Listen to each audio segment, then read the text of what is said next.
Bismillahirrahmanirrahim. Assalamu alaykum, hurmatli ko'ruvchilar. Istiqlol kundalik xabarlar programmamizni ko'rishinglarni qarshi olamiz. Men Abdullah Yalg'un. Programmamizda vatanimiz Sharq Turkiston va dunyo kun tartibidagi eng muhim xabarlarni huzuringizga sunamiz. Qanamsiz diqqatinglar ekranimizda bo'lsin. Hindiston Xitoyning po'lat mahsulotlariga 25% boj qo'yishni planladi. Hindiston Xitoyda ishlab chiqarilgan po'lat temir mahsulotlariga 15% dan 25% gacha vaqtliq tamojna beji qo'yishni planladi. Amerika ovozining 13 fevral xabar qilishicha, Hindiston hukumatı o'zining po'lat temir sanoatini adil bo'lmagan raqobatni qo'g'dashga qat'iy bel bog'lagan bo'lib, Hindiston savdo ministri keyingi 6 oy ichida Xitoydan kelgan po'lat temir mahsulotlariga 15% dan 25% gacha vaqtliq tamojna beji qo'yishi mumkinligini aytgan. U Xitoyning arzon po'lat temir mahsulotlarining importining ko'payishi adil bo'lmagan savdo raqobatini keltirib chiqarganligini, buning ig'ir tahdid paydo qilganligini ta'kidlagan. Hindiston hukumatı o'tgan yili 12-oyda Xitoy mahsulotlariga yerlik tilda qo'g'dash beji deb atiladigan vaqtliq boj qo'yish qo'ymaslik masalasini tekshirib, oxiri po'lat temir importini cheklashni planlagan. Agar boj qo'yish tasdiqlansa, unumlik muddati 2 yilgacha davomlashishi mumkin ekan. Amerika bilan Yaponiya birlikda Xitoyga taqobil turmoqda. Amerika bilan Yaponiya o'rtaq hamkorlik asosida amaliy kuch bilan tinchlik o'rnatib Xitoyga taqobil turishni planladi.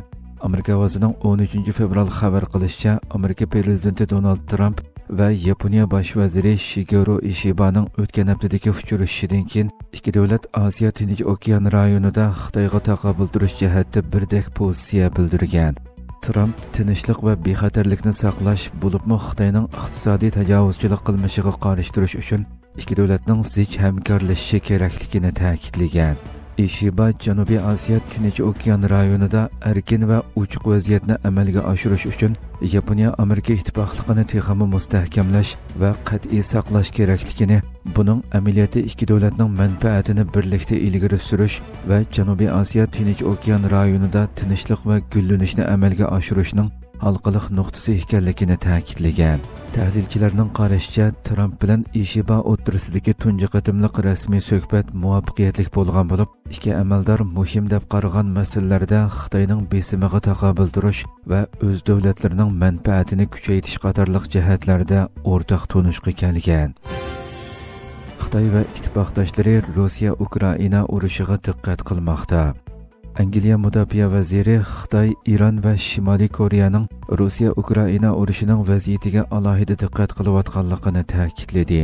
Fransiya xalqaro radiosining 13 fevral xabar qilishicha, Angliya tunji qatim Ukraina mudofaa aloqa guruhi yig'iniga raislik qilgan bo'lib, yig'inda Angliya mudofaa vaziri John Haley Angliyaning Ukrainani 150 million funt sterling qimmatidagi yangi bir turkum harbiy yordam bilan ta'minlaydiganligini jakarlagan. Bu yordam aeroplan, jang avtomobillari va havo mudofaa sistemalarini o'z ichiga oladi ekan. Yig'in raisi Haley bu yil Ukraina urushining halqaliq yili deb ta'kidlagan. U yana Ukraina urushi dunyo tartibiga munosabatlik. Xitoy, Iran, Shimoliy Koreya va Putin xalqaro jamiyatning ojizligini ko'zitib fursat kutmoqda degan. Markaziy axborot agentligining xabarida bildirilishicha, John Haley yig'inning ochilish nutqida Ukrainaning bexatarligining dunyo bexatarligiga munosabatli ekanligini, Ukraina urushining faqat Ukrainaning taqdiriga ta'sir ko'rsatmaydiganligini, Xitoy, Iran va Shimoliy Koreyaning vaziyatni diqqat bilan ko'zlayotganligini, bu davlatlar Rossiya prezidenti Putinga o'xshash xalqaro jamiyatning har qanday ojizlik alomatlarini ko'zitib, davlatlarning bo'linishi va birligini yo'qotishini kutayotganligini bildirgan. John Haley yana agar bir qit'adagi tajovuzchilik harakati to'silmasa, bu boshqa qit'alardagi mustabid hokimiyatlarning haqqavurligini kuchaytirganligini, biror davlatning chegarasi kuch orqali o'zgartib etilsa, dunyodagi barliq davlatlarning bexatarligiga tahdid bo'ladiganligini ta'kidlagan. 12 fevral Shimoliy Atlantik Akti tashkilotining Bryussel bosh shtabida chaqirilgan 26 qatimliq Ukraina mudofaa aloqa guruhi yig'iniga 50 ga yaqin davlat qatnashgan. Ma'lum bo'lishicha, Ukraina Mudofaa aloqa guruhi yig'inining asosliq vazifasi 2022 yili 2-oyda Rossiya Ukrainaga umumyuzlik tajovuz qilgandan keyin har qaysi davlatlarning Ukrainaga bo'lgan bexatarlik mudofaa yordamini moslashtirish ekan. Burun yig'inga izchil holda Amerika mudofaa ministri raislik qilib kelgan bo'lib, chorshanba kuni tunji qatim Angliya tashkillagan. Erdo'g'an Malayziya, Indoneziya va Pokistonda ziyorati bo'ldi. Turkiya prezidenti Recep Tayyip Erdo'g'an 10 fevraldan boshlab Malayziya, Indoneziya va Pokistonda ziyorati bo'ldi. Turkiya taratqullarining xabarida qayd qilinishicha, Recep Tayyip Erdo'g'an Malayziyadagi davlat ishlari ziyoratining tunji qadamida bosh ministr Anvar Ibrahim tarafidan davlat murosimi bilan qarshi olingan. Erdo'g'an Kuala Lumpurda Anvar Ibrahim bilan birlikda o'tkazgan qo'shma muxbirlarni kutib olish yig'inida Turkiya bilan Malayziya orasida burun 5 milliard dollar deb belgilangan ikki taraflik savdo hajmini hozir 10 milliard dollarga ko'tarish qaroriga keldik degan. U O'rta Sharqdagi vaziyat haqida to'xtalib, Isroiliya Falastin zaminidagi ishg'oliyatini oxirlashtirishi va keltirib chiqargan ziyonlarni to'lab berishi kerak. 1967-yildagi chegara siziqqa asos qilingan poytaxti Sharqiy Quddus bo'lgan mustaqil, egilik huquqliq va zamin butunligi qo'g'dalgan bir Falastin davlatining barpo bo'lishi mutlaq zaruriyat deb ta'kidlagan. Zararları da tazmin etmelidir. Bu itibarla 1967 sınırları esas alınarak başkenti Doğu Kudüs olan bağımsız, egemen ve coğrafi bütünlüğü haiz bir Filistin devletinin vücut bulması şarttır.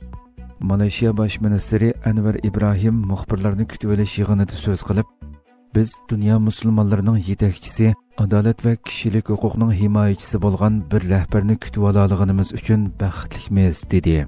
O so'zda yana Erdo'g'anning siyosiy hayotini ulug' bir muvaffaqiyat deb ta'riflab, sizning turmadan davlat rahbarligigacha bo'lgan hayotingiz faqat hayot qilish hikoyasilar emas, balki bir sharaf dastonidir.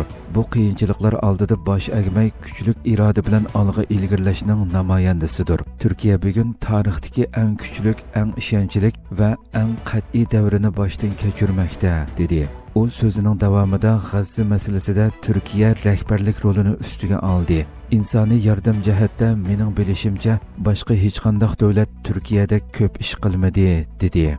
Bildirilishicha, bu qatimliq ziyoratda ikki davlat orasida 11 turlik muhim kelishim imzolangan. Erdo'g'an Osiyo ziyoratining ikkinchi bekitida Indoneziyaga yetib berib, Indoneziya prezidenti Prabowo Subianto Bogor tarafidan Indoneziya prezidentlik mahkamasida qarshi olindi.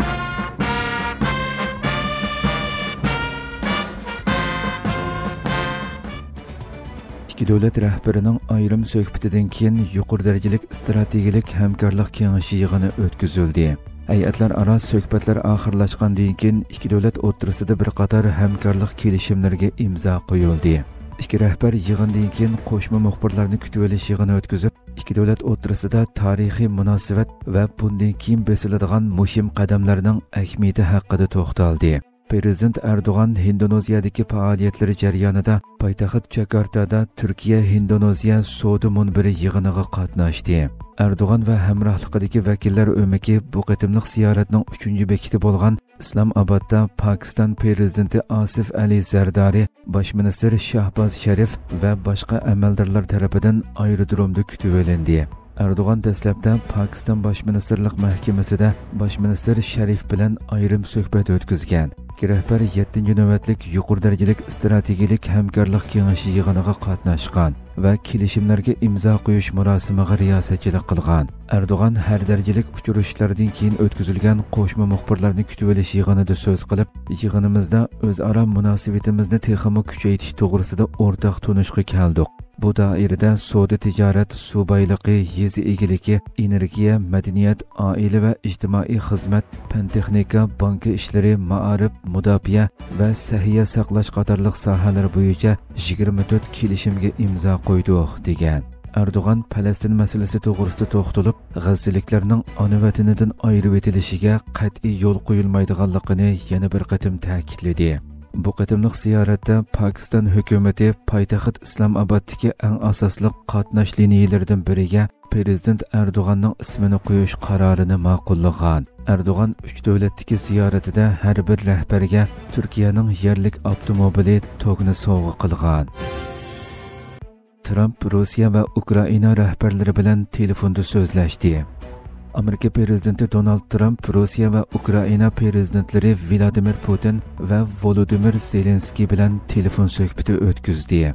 Rossiya prezidentlik sariyi Kreml bayonot e'lon qilib, prezident Vladimir Putin bilan Amerika prezidenti Donald Trumpning telefon suhbati o'tkazganligini 1,5 soat davomlashgan telefon suhbati jarayonida ikki rahbarning aloqani davomlashtirish qaroriga kelganligini uqtirdi. Kreml bayonotchisi Dmitry Peskov ikki rahbarning Rossiya bilan Ukraina o'rtasidagi asir almashtirish masalasini muzokara qilganligini bildirib, Trump Amerika tarafining barliq kelishimlarining ijro qilinishiga kafolatlik qiladiganligini bildirdi, dedi. Bayonotchi Peskov yana Putinning Trumpga amerikalik amaldorlarni Rossiyada kutib olishga tayyor ekanligini yetkazganligini va uni Moskvaga taklif qilganligini ta'kidlab, Putin bilan Trump yuzturani ko'rishishni o'z ichiga olgan shaxsiy aloqalarni davomlashtirishni qaror qildi, dedi. İki rahbarning O'rta Sharqdagi vaziyatni muzokara qilganligini bildirgan Peskov, Iranning yadro programmasi va Rossiya bilan Amerika o'rtasidagi iqtisodiy munosabatlarni muzokara qilindi, dedi.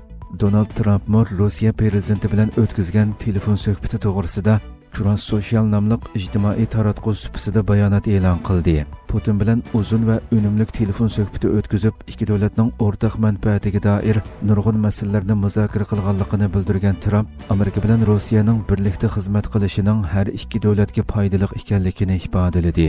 Putinga rahmat aytgan Trump, agar men prezident bo'lgan bo'lsam, yuz bermaydigan bir urushda millionlagan odam o'ldi. Ammo bu urush endi oxirlashishi kerak.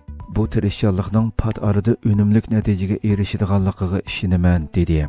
Arqadan Ukraina prezidenti Volodymyr Zelenskiy bilan telefon suhbati o'tkazgan Donald Trump Cross Socialda uchur tarqatib, u prezident Putinga o'xshash tinchlikni xohlaydi deganlarni qayd qildi.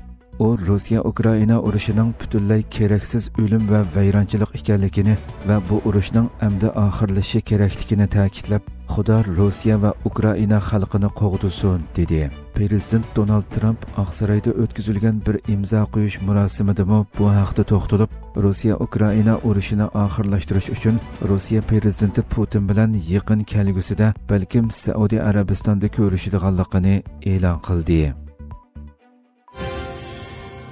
NATO mudofaa chiqimlarini oshirish kerakligini bildirdi. NATO bosh kotibi Mark Rutte Rossiya qurol ishlab chiqarishni kuchaytirayotgan ekan, bizmi mudofaa chiqimlarini oshirishimiz kerak, dedi. Shimoliy Atlantik Aktiv tashkiloti bosh kotibi Mark Rutte Rossiya qurol ishlab chiqarishni kuchaytirayotgan bo'lg'achqa, NATO ittifoqdosh davlatlarining mudofaa chiqimlarini oshirishi kerakligini ta'kidladi. Rutte Bryusselda o'tkazilayotgan NATO mudofaa ministrlari yig'iniga kirish oldida muxbirlarga so'z qilib, Rossiyaning har 3 oyda NATO 1 yilda ishlab chiqargan qurol-yarog' va o'q-dorilarga teng keladigan miqdorda qurol-yarog' va o'q-dori ishlab chiqarayotganligini tilga olib, NATOning mudofaa chiqimlarini oshirishining zarurligini eskartdi. U Amerika mudofaa ministrining tunugun Ukraina aloqa guruhi yig'inida bergan fikrlari haqida to'xtalib, hammamiz Ukrainada hamon bir kuni tinchlikning o'rnatilishini umid qilamiz. Hammamiz suhbatlar boshlanganda Ukrainaning eng yaxshi o'rinda turishini xohlaymiz. Shunday bo'lganda suhbatlar muvaffaqiyatli oxirlashadi, dedi. Rutte so'zini davomlashtirib, biz mudofaa chiqimlarini texmo ko'paytirishimiz kerak. Bunda qilishimiz faqat Amerikaning talabi tufaylidir emas, yoki Yevropaning o'z mas'uliyatini ustiga elishi va yukni adil bo'lishini kutganligi uchun emas, balki Rossiya va boshqa raqiblardan kelayotgan tahdidning barg'ansiri kuchayotganligini tunib yetganligimiz uchunmi shunday qilishimiz zarur, deganlarni bildirdi. Hurmatli ko'ruvchilar, shunday qilib bugungi xabarlarimiz mush yerda oxirlashdi. Inshaalloh atigi programmamizda ko'rishguncha omon bo'lg'aysizlar. Assalomu alaykum va rahmatulloh.